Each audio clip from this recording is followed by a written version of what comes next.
Welcome to Do You Have 99 PPO Problems at Least? This is Paul, Dr. Nacho Goodman, talking with my awesome friend and sponsor, Nacho speaker, kindred spirit on fun and helping dentists not take themselves too seriously, Dr. Stephanie Mapp, founder of Mapp Your Practice.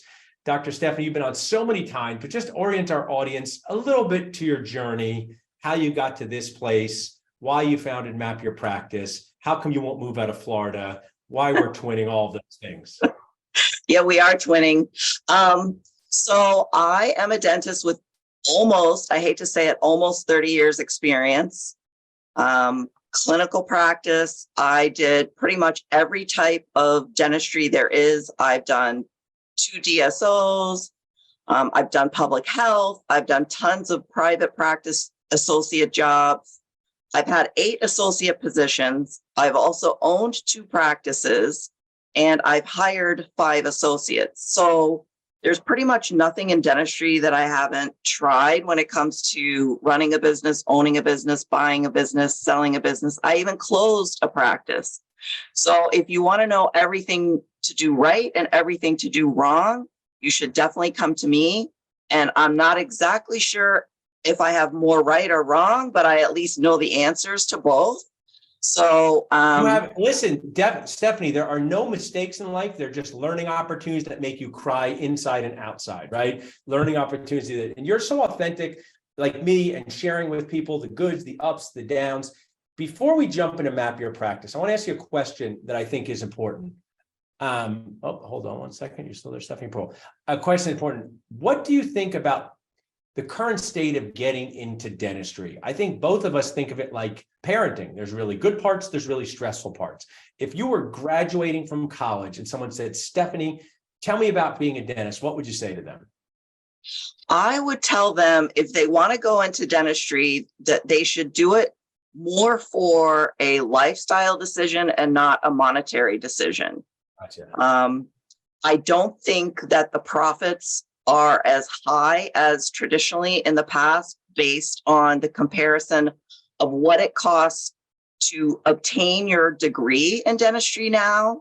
The reimbursements and the salaries have not kept pace with the overall cost of education. So if your passion is dentistry, I get that. You'll have a nice lifestyle.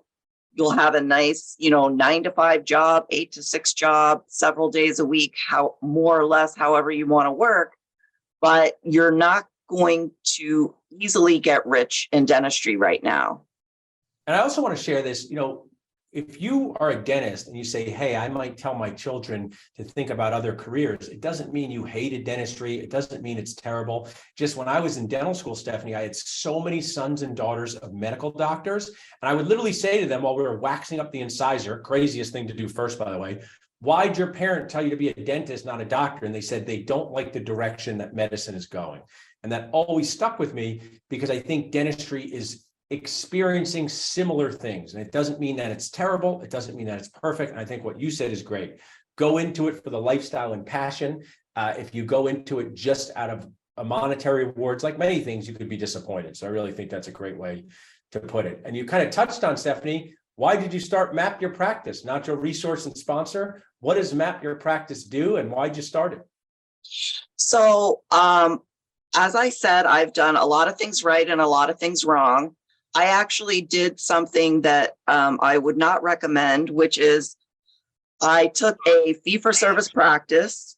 I expanded the fee-for-service practice right before the recession. And so I went from collecting over $100,000 a month on my terms in my office back in 2007. I only had 4% write-offs. Those were the write-offs that I elected to give my patients on my decisions. And so I went from 4% write-offs and collecting over $100,000 a month. When the recession hit, we were really hit hard in our area by the recession. About 25 to 30% of my patients lost jobs. Almost 100% of my patients were upside down in their mortgages. And I went down to where I was collecting about $60,000 a month, which is a huge hit. I went through all my savings, and then I spent a lot of time filling out every dental insurance application there was so that I could join 13 exciting dental plans. And what I learned is I did bring my production numbers back up and over my previous production numbers, but my collections were still not above where they were pre-recession. I was collecting just under $1 million a year, where I had been collecting $1.1 million a year. But I had more employees. I had another dentist. I had, more volume, but my profit was not back to pre-fee for service levels. I want to say, I love that, kind of, I said 99 problems, and now we'll use another. So I think, more money in dentistry can be more problems if your overhead is higher. I mean, it's as simple as that. One of the things I share a lot is when people take a lot of PPOs and they say, I, produce $2.5 million a year, but if they write off $800,000, that still represents full contact arts and crafts that they had to do. I mean, during that time, you were doing quite a bit of full contact arts and crafts to get yourself to that number. Is that accurate? Right. I remember one of the aha moments of when I decided to start turning things around. I did the math and I realized I had produced $25,000 more in dentistry, but I had written off like a third of what I produced. Yeah. So I had done more work and was collecting a third less. So that's a lot of MODs. When you count it by MODs, that to me is the toughest procedure in dentistry, is an MOD. Yeah. I mean, in terms of how much actual hunched over the chair you are. Yeah. I don't even put endo in my realm because I'm allergic to endo, but I would put endo, but at least for endo, you get close to $1,000 in most cases, if not more. So I'm just going to touch on the three. Yeah, I want to share, just to catch people up. We're talking with Dr. Stephanie Mapp, awesome friend, sponsor, resource speaker, super funny, super awesome at helping share fun online. And she's created Mapp Your Practice, a Nacho sponsor. Stephanie, if someone just listened this far and they want to go to your website now and check it out, what website is Mapp Your Practice? It is mappyourpractice.com, but Mapp has two P's. Okay, cool. Now you're going to deliver value to us. I love listening to you. I've listened to many boost camps. So I'm going to turn it over to you. I'm going to be here to ask questions, but share with us some ways to deal with PPO problems, cry less inside with PPOs, and really, like you've done many times, just understand how this whole game works. Right. What I really want to share is why this matters, because the odds are almost everybody out there listening will have to deal with PPO insurance. There's just not enough patients out there for everybody to be fee for service. And there's only a small percentage of dentists that can be fee for service. They have the right setting, the right personality, the right team. But it's tough to be fee for service these days because patients are commoditizing dentistry, and you're competing with the big screen TVs and the Starbucks and the Carnival cruises. And so people want to spend less on dentistry and more on other things that are fun.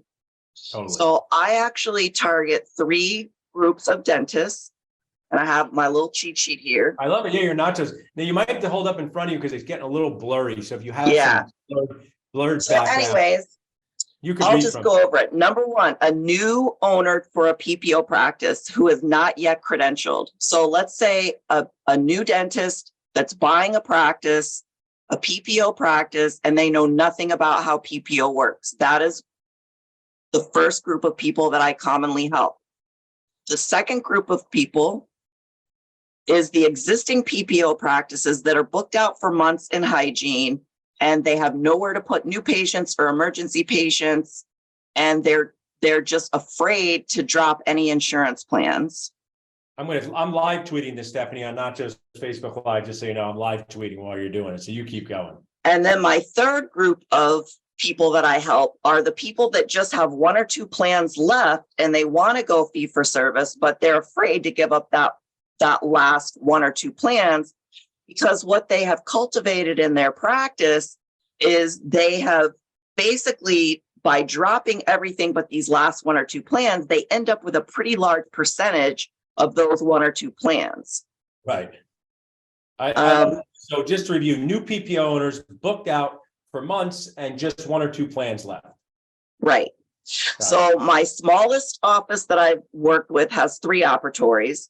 My largest practice I work with is a $5 million a year practice with multiple doctors. So you can imagine the results are different depending on the overall numbers of volume in the practice, but it doesn't mean that a 3 operatory practice doesn't really appreciate the increases. It's just, it may not be on the scale that a $5 million practice has. So the first thing I want to let people know are the truths about profit. And more volume does not equal more profit. More volume generally equals less profit. And that's because volume costs money. And volume means you have to pay more staff, you have to pay more lab bills, and you have to pay more supplies. So that's one myth. I want to add, because I love this. The reason why more volume doesn't equal more profit in dentistry is because we're handcrafting each thing we sell. If we had 1,000 electric toothbrushes to sell, we could just hand them out at a lower profit and make more because they are a product, not a service. But I just think dentists don't realize that we are literally handcrafting each one of these things that we do. Exactly. And it takes people, and now with the way salaries have gone through the roof, you have to calculate what is it costing me to provide this care. The next thing that I want people to know about dentistry is the more time you can spend with the patient, the higher your profit margins are. So when people say, well, I'm afraid to lose patients, my discussion with them is, I love losing patients that are not willing to pay the fees that I need to provide the length of time that I need to spend with my patients to educate them so they get the treatment they need. Love it. That's a great one. I'm live tweeting all of it. Great tips here. And the third thing I like to remind people is the less salaries that you pay, the chances are the higher your profit margin. Because the offices that have really big staff, generally there's a decreasing percentage of profit available. And so I want to share with you is who's done it both, Stephanie. You know, I'm fully out of network this year. I was in network for many years because it sounds simplistic, but the bigger the staff, it's because you have to just do all these things for people. They're ordering like at a deli or a diner, all of these things you have to do. So you need the additional assistants and the hygienist and the front desk. But when you do cases that are more profitable, amazingly, they require fewer staff. So it's, you know, I'm totally with you on that one. Exactly. And the most common place I see offices overstaffed is the front desk.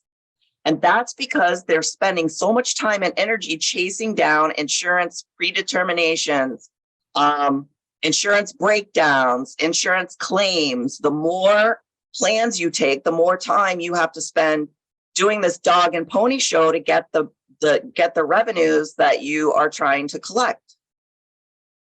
So I'm going to show you what I do with each of my offices is I start out with what's called a profit leaks analysis report. And I see. So this is a 2021 profit leaks analysis report. I always go back and I do the last 2 years of full years revenues. And I also look at the current year to date. So for this particular client, when we ran a profit leaks analysis report, they did $1.7 million in UCR production. However, they only collected just over $1 million. So that means they did $761,000 of dentistry that they could not collect.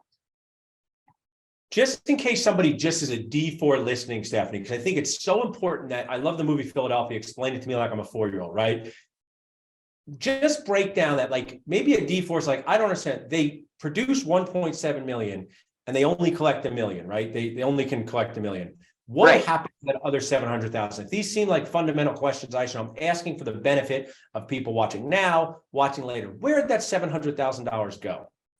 So anybody can set their fees at whatever they want. So for example, I can set my crown fee at $2,000.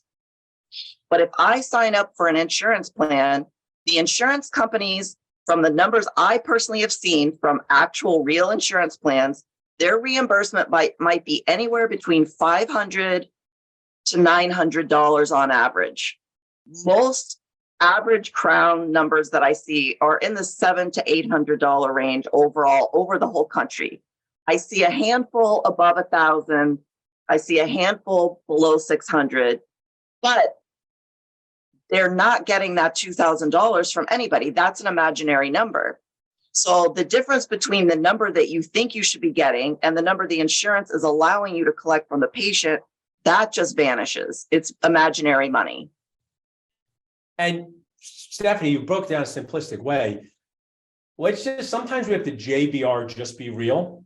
Is there a trend of insurance companies not wanting to pay dentists more for crowns, and in some cases paying them less? In the last 3 years, I have seen more reductions in reimbursements than in all like 25 years prior.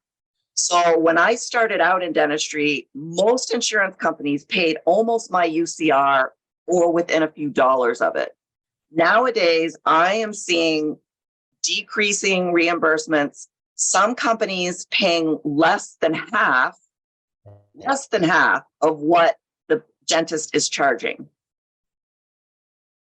And why do you think, I know you don't, sometimes my 4-year-old does something crazy and I go to Mary, why is she doing that? Neither of us know, right? But we just kind of speculate on it. Why is she eating this in her bed right now? We don't know, but we can speculate. Why are insurance companies doing this? Seems kind of mean.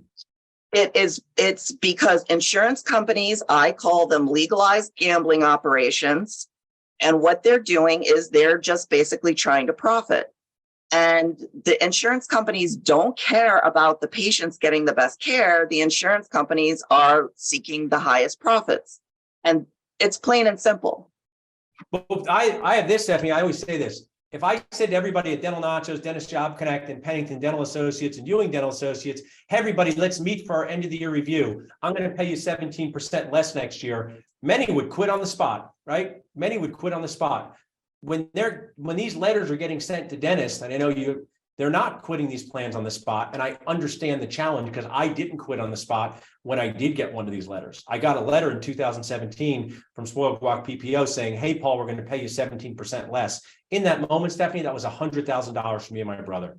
$100,000. We collected like $600 from that insurance, gone $100,000, but we didn't quit. So I'm with him. Why are dentists not just saying, oh my gosh, they're paying me less. Let me get out of network. That doesn't seem to be happening. You have your ear to the ground with this. Why isn't that happening? So 100% it's fear. But what I am going to tell people today is you don't have to be afraid to do this because I see it on a regular basis. I have 100% track record of seeing people increase their profits by dropping plans, but it takes a specific set of rules of how to do it correctly. And it's not just one bullet. If there was one silver bullet, every dentist would tell every other dentist and they would all do it. But it takes looking at the numbers, like these specific numbers. Now, here's a dentist that's doing $1.7 million in production and is afraid to drop the problem plan. So I know you probably can't see this too well, but here is a breakdown of all the plans in this dentist's practice. And what we found is one of her largest plans, she has just under 400 patients on this plan. She was afraid to drop this plan because it's 400 patients. This is not a plan that can be renegotiated. This is a plan you don't, spoiled guac, no negotiating PPO plan. She was writing off 14 angry letters. Refer to everything as spoiled guac or rancid salsa. I don't want any angry letters. I also say, dentists say, why can't we all drop together? That's collusion and illegal anyway. But I want to just share, Stephanie, you can't get dentists to show up on a free Zoom course together. So dentists are not going to be able to even do this. It was legal. You got to make the best decision for your office. Make a plan about your plans. Don't drop all your plans. Don't sign up for all your plans. Work with somebody like Stephanie who can help you make a treatment plan about your plans. Back to you, Stephanie. Right. So what we did is we discovered about 400 patients in her practice. She was getting 45% write-off. So let's say her crown for simple math was $1,000. She was writing off $450 on that crown. Jeez. That's not But enough. it was 400 patients. So what is her mind saying? Her mind is saying, how can I drop this plan? I have 400 patients on this plan. How am I going to get all of those 400 patients to pay me that extra $450 that I'm writing off? And my answer is, and I know this is probably not the most popular opinion, my answer is you don't. Right. Approach it from the standpoint and the mindset of not how am I going to get those 450 patients to change their mind. You need to approach it from the standpoint of how am I going to regain other revenue streams somehow with other new patients that come in that you're not writing off 45%. So what we did is we dropped the plan. We increased 8 other plans reimbursements because there are plans that you can get reimbursement increases on. So we worked on that together. We got increases on 8 plans. We dropped this plan entirely. And this year, as of the end of October, her collections are up $200,000. She is up $20,000 a month of her own collections versus same time period last year. I love that. It's such a great story, and I love success stories. And you and I are both in this medium age and seasoned age category. When this happens, and I've been a dentist since 2002, practice owner since the 2006 this time, it's a morale boost, right? It's not just a money boost. Is this client, I know they're making more money, but what has it done to their happiness level where they feel less, maybe use the good example of how they treat you, less held hostage, less treated unfairly? Does that kind of help brighten them from a morale perspective? So 2 things that went along with this. Number one is she was already miserable practicing. She knew she was in an unsustainable position in the practice where she was running. I tell people all the time, are you running like a chicken with your head cut off around your practice, jumping chair to chair to chair? So she was miserable personally going to work every day. Now, if you just cut off 400 patients, what does that do to your volume? It goes down.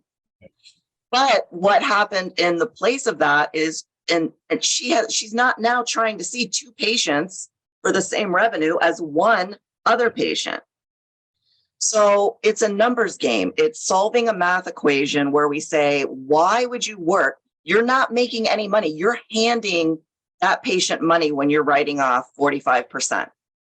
I mean, this is why we talk about this. It's just irresponsible, borderline unethical that dental schools don't explain this, because you would take out $500,000-$600,000 a year, and we have business owners thinking that you can get reimbursed 55 cents on a dollar and think it works, and it just doesn't work, right? We know the Tasmanian dentist out there. We won't mention him now. You've gone before. He's got a business model that works because everybody pays $500 for a crown. We know the fee-for-service friends here, they pay $2,500 for a crown. But this mishmash in the middle is what you pretty much help with, right? The one who has $1,100 for 1 crown, but it doesn't make sense. I did it. You have an $1,100 service, and then some people pay $600. It doesn't make sense whether you're selling golden plates of nachos or crowns to people. And the other thing people don't realize, I'm gonna explain how Spoiled Guac PPO works. Spoiled Guac PPO has multi-levels of plans that they sell to patients. And we're going to say this Spoiled Guac has 2 levels of plans. They have the A-level plan and the B-level plan. The A-level plan is only available to older dentists. Older dentists have the A-level plan. Anybody that was grandfathered in has the A-level plan. That dentist is getting $900 for a crown. Now, the new dentist can't get A-level plan credentialing. They have to take B-level plan. So that dentist is getting less than $700 for a crown, which is more than $200 less than the older dentists are getting. Now, let's say that the older dentist is booked out for months and is saying, you know, I'm tired of only getting $900 for this A-level crown. I'm going to go out of network. What miraculously sometimes happens is the A-level plan dentist that was getting $900 for a crown goes out of network, and now that plan is allowing $1,100 for the same crown with the dentist being out of network. So that dentist just got a $200 raise by going out of network. Yeah, it's so. I was just talking yesterday. It makes no sense, right? Like I have these Nacho C events, and I reward people with loyalty by giving them a coupon. It'd like me be seeing a random dentist on the street saying, I'm going to treat you better than the people who have been my network for this time. It defies any rational sense. Is that an accurate way to think of it? Right. Now, one thing I hate to see all over Facebook is people that don't really know how the numbers work and don't have experience in it. And they say, drop X, Y, or Z plan. It pays great out of network. And the reason you can't go by what somebody randomly says on Facebook is because a lot of these are determined by zip code, level of dentist saturation, and employer plans. So what one person says might work in one region may not work in another region. So I always warn people about, just because somebody randomly says, hey, I dropped this and it worked great for me, doesn't mean it's going to work everywhere. Yeah, I mean, I there's insurance negotiators that are sponsors, and I used one prior to Nachos where a one-man band got us more money because we were two offices from a spoiled guac PPO that we were networked with for 4 years, and the dentist down the street with a smaller practice just wouldn't get those fees, right? Is that accurate, Stephanie? We got treated because of our size and because we had this relationship, and none of it seems fair, but it's just how this wacky game works. So I've actually spoken to insiders on 2 different insurance companies. One of them told me flat out, I will never get as good of a reimbursement with a direct contract as I will with an indirect contract. This is somebody who works for the insurance company who told me this. The second thing I found out from one of these third-party companies that contracts with multiple plans is they will only give out one of a specific high fee schedule per zip code. So if there's a dentist in your area that's already getting this great fee schedule, you're never going to get that fee schedule because they've already given that one out. Yeah, so it's just you're revealing how this game works, and it's so valuable. You're not telling anyone today, or I'm saying, drop all your plans, sign up for plans. You're revealing. I mean, it's to me, Stephanie, and I know maybe it's not to you, like you're a fancy veneer person. I see people do these veneers and I say, this is so complex, but I guess to them it's not. But the whole thing seems crazy complex with the relationships between insurance companies, the out of network versus in network. You demystify this with your consulting. Is that an accurate way to put it?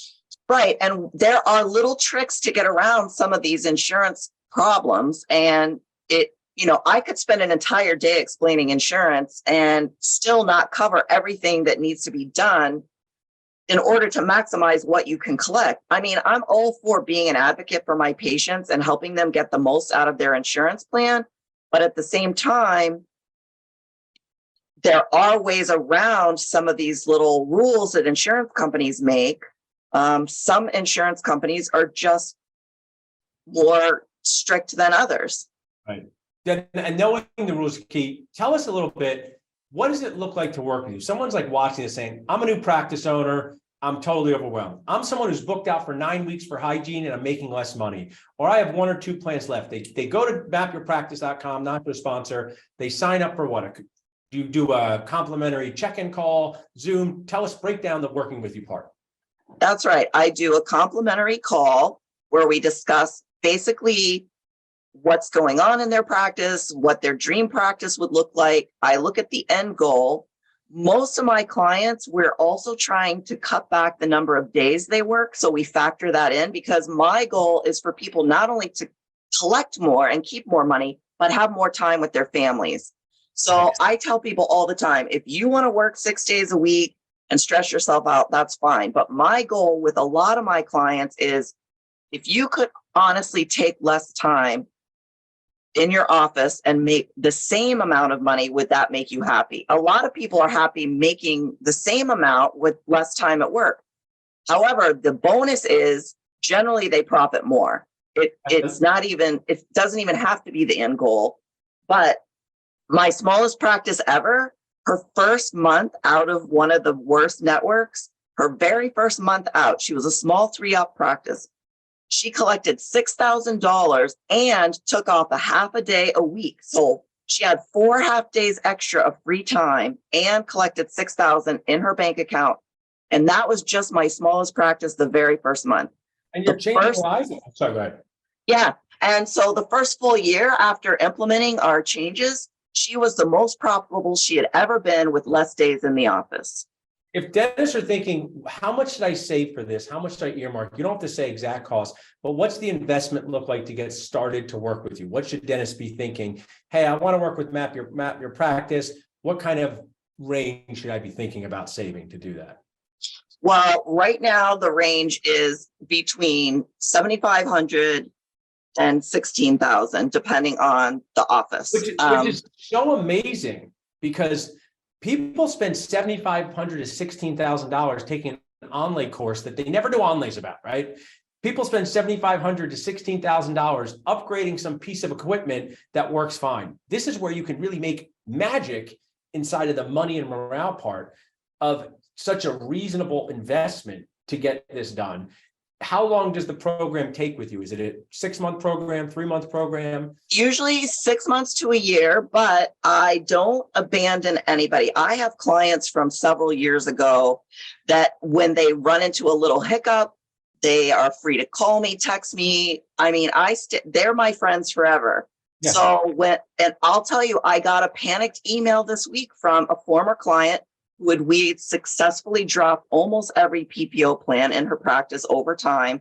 I get a panicked message about, what do I do about this? Here's this EOB. What do I do about this? And I gladly went through that with her. I mean, they're my friends for life once we work together. So I don't abandon them. I'm going to give you something. You've used some of my Nachoisms in your awesome lectures. I've used your stuff. And pay attention, Dennis, to how you're getting paid. Just as much as what lab you pick, just as much as what furniture you pick for your reception area.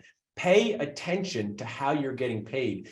Mapp Your Practice can help you. It's such a reasonable investment in your practice to make more forever. I say this, Stephanie, you can use this because you speak. I can't see that one, but you can tell us what's on there. So this was what I'm agreeing with what you just said. I assigned homework to everybody. And the homework is they should know what they're getting reimbursed for a periodic exam, a prophy, 4 bite wings, a posterior composite, and a ceramic crown. Those 5 codes generally are the biggest. Nacho team, put those codes in the chat. Say them again. So that's homework. Your homework is to find out what you're being reimbursed for. Periodic exam. Prophy. 4 bite wings. 4 bite wings. A 2-surface posterior composite. 2-surface posterior composite.